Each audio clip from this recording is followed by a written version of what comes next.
City channel में आपका स्वागत है। शिमला, कांगड़ा और सोलन की रिपोर्ट के साथ मैं हूं सीमा आरसू और प्रदेश की बाकी रिपोर्ट्स के साथ मैं लक्ष्मी ठाकुर। मुख्यमंत्री प्रेम कुमार धूमल ने कहा कि प्रदेश सरकार किसानों बागवानों के लिए नई योजनाएं बनाकर उनकी आर्थिकी सुदृढ़ करना चाहती है। मुख्यमंत्री प्रेम कुमार धूमल हमीरपुर के राष्ट्रीय प्रौद्योगिकी संस्थान में आयोजित उत्तर भारतीय कृषि मेले में किसानों बागवानों को संबोधित कर रहे थे। इस अवसर पर मुख्यमंत्री ने प्रदेश को छोटे राज्य में प्रथम स्थान हासिल करने की भी बधाई दी। देश व प्रदेश की आर्थिकी को अगर सुदृढ़ करना है तो देश और प्रदेश के किसानों की आर्थिकी को मजबूत करने पर बल देना चाहिए।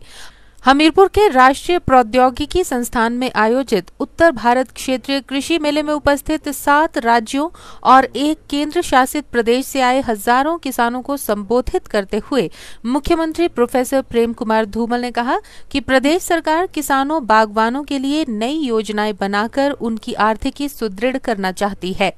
जब तक गाँव की हालत नहीं सुधरेगी, जब तक हमारा किसान, बागवान, पशुपालक, फूल उत्पादक, सब्जी उत्पादक वो समृद्ध नहीं होगा, उसकी माली हालत ठीक नहीं होगी, तब तक देश की हालत अच्छी नहीं हो सकती।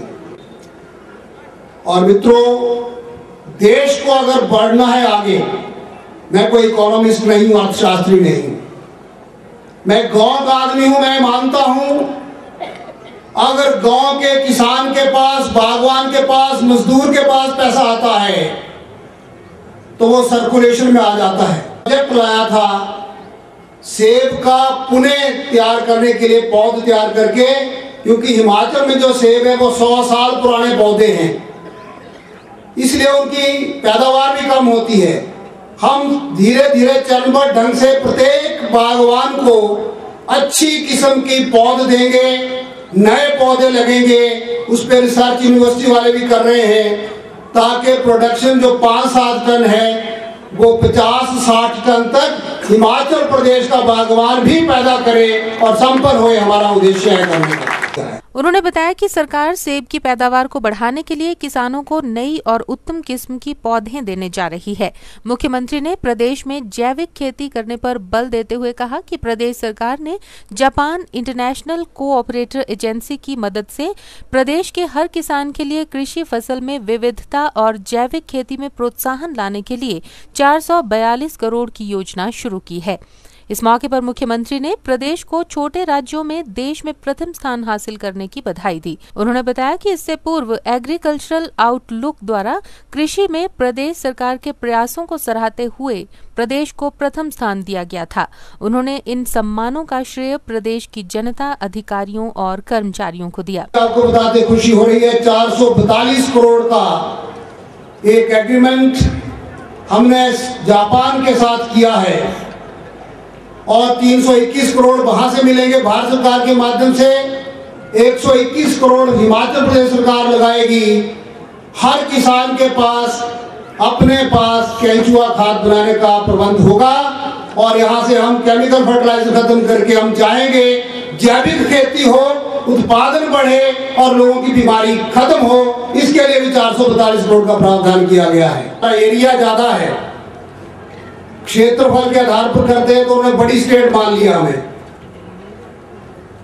और उस मूल्यांकन में भी हिमाचल प्रदेश बेस्ट स्टेट था। अब आबादी के आधार पर हमें छोटी स्टेटों में कम्पीट करवाया गया, तो इस बार फिर उसमें भी हम बेस्ट स्टेट का अवार्ड हमें मिला है। इस मौके पर मुख्यमंत्री ने मेला परिसर में लगाई गई प्रदर्शनी को भी निहारा। समारोह के दौरान मुख्यमंत्री ने डॉक्टर यशवंत सिंह परमार औद्यानिकी एवं वानिकी विश्वविद्यालय नौणी की स्मारिका का विमोचन भी किया और 7 प्रगतिशील किसानों को पुरस्कृत भी किया। कार्यक्रम के दौरान हमीरपुर के सांसद अनुराग ठाकुर ने भी प्रदेश की जनता को बधाई दी और केंद्र सरकार पर जनता के हितों की अनदेखी करने का आरोप लगाया। उन्होंने कहा कि किसानों से सस्ते में लिए जाने वाला उत्पाद आम जनता को महंगे दामों पर बेचा जाता है। उन्होंने ये भी कहा कि देश के प्रधानमंत्री महंगाई रोकने में पूर्णतया विफल रहे हैं। हमारे प्रदेश के किसान भाइयों को नई तकनीकों को सीखने का बहुत लाभ मिलेगा। वहीं पर जो लोग अपने प्रोडक्ट्स की मार्केटिंग करना चाहते हैं, मुझे लगता है उनके लिए बहुत अच्छा अवसर है। और जितनी बड़ी संख्या में आज मेरे किसान भाई यहाँ पर आए हैं, उसको देखकर निश्चित तौर पर लगता है जो सपना आदरणीय मुख्यमंत्री जी देखते हैं कि हिमाचल प्रदेश का किसान खुशहाल हो और हिमाचल प्रदेश के किसान की आय ना केवल उत्तर क्षेत्र में बल्कि देश में सबसे ज्यादा हो। मुझे पूर्ण विश्वास है जो प्रयास हमारी सरकार ने किए हैं उसका लाभ आने वाले वर्षों में हिमाचल प्रदेश के लोगों को मिलेगा। क्या आज देश में हालात ऐसे हैं कि इस देश के जो प्रधानमंत्री हैं वो जब सत्ता में आए थे तो उनके दो यूएसपीज थी। एक था कि वो अर्थशास्त्री हैं और दूसरा साफ छवि के रखने वाले एक व्यक्ति हैं। आज 6.5 वर्षों के बाद एक अर्थशास्त्री रहते हुए भी वो महंगाई पर अंकुश नहीं लगा पाए। आज महंगाई दिन प्रतिदिन बढ़ी है। सिटी चैनल के लिए हमीरपुर से अरविंदर सिंह की रिपोर्ट। शिमला के सभी सील्ड मार्गों पर बिना परमिट वाहन दौड़ाने वालों की अब खैर नहीं है।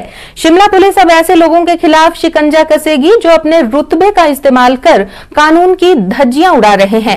वहीं अब नेता और अधिकारी भी बिना परमिट अपने वाहन सील्ड रोड्स पर नहीं ले जा पाएंगे।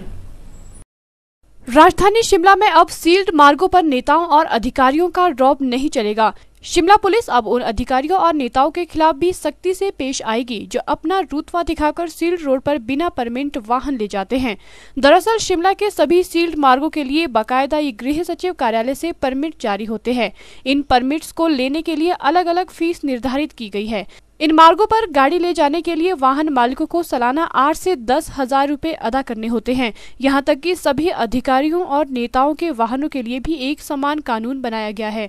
इसमें सरकारी वाहन भी शामिल है, लेकिन सबसे ज्यादा अधिकारी और नेता कानून की धज्जियां उड़ाने में सबसे आगे रहते हैं। कानून की परवाह न करते हुए बेझिझक इन मार्गों पर अपने वाहन दौड़ाते हैं। लेकिन अब शिमला पुलिस ने भी ठान ली है कि ऐसे लोगों के साथ वे सख्ती से पेश आएगी। इसके लिए ट्रैफिक पुलिस को भी कड़े निर्देश जारी कर दिए गए हैं। अब अगर कोई भी मौके पर ट्रैफिक पुलिस कर्मी को अपने रुतबे से दबाने की कोशिश करेगा तो उसका उसी समय चालान कर दिया जाएगा। अगर कोई पुलिसकर्मी के इशारे के बावजूद अपना वाहन नहीं रोकेगा तो उसका भी नंबरी चालान किया जाएगा। वहीं अगर कोई किसी बड़े पुलिस अधिकारी का हवाला देकर चालान से बचने की कोशिश करेगा तो उसका संपर्क सीधा शिमला के एसपी से फोन के जरिए ट्रैफिक पुलिस कर्मी करवाएगा, जिसके बाद उसका चालान से बच पाना मुश्किल होगा।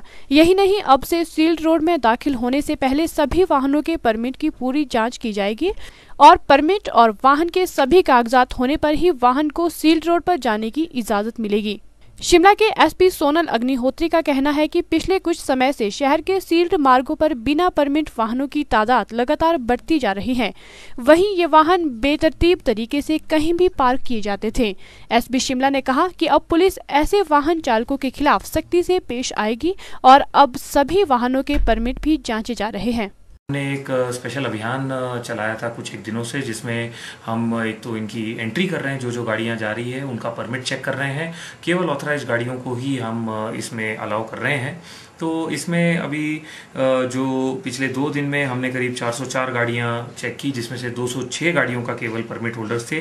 विदाउट परमिट 198 गाड़ियां थी, जिसमें इनको हमने चलान न करके एक वार्निंग इशू किया है, ताकि उनकी एक अवेयरनेस रहे कि यहाँ पे एनफोर्समेंट भी होता है और उसके साथ उनकी एक जिम्मेवारी भी है कि जो गरिमा है उस रोड की और जो लॉ ऑफ लैंड है ये प्रिवेल करना चाहिए। सिटी चैनल के लिए शिमला से सोम मेहता की रिपोर्ट।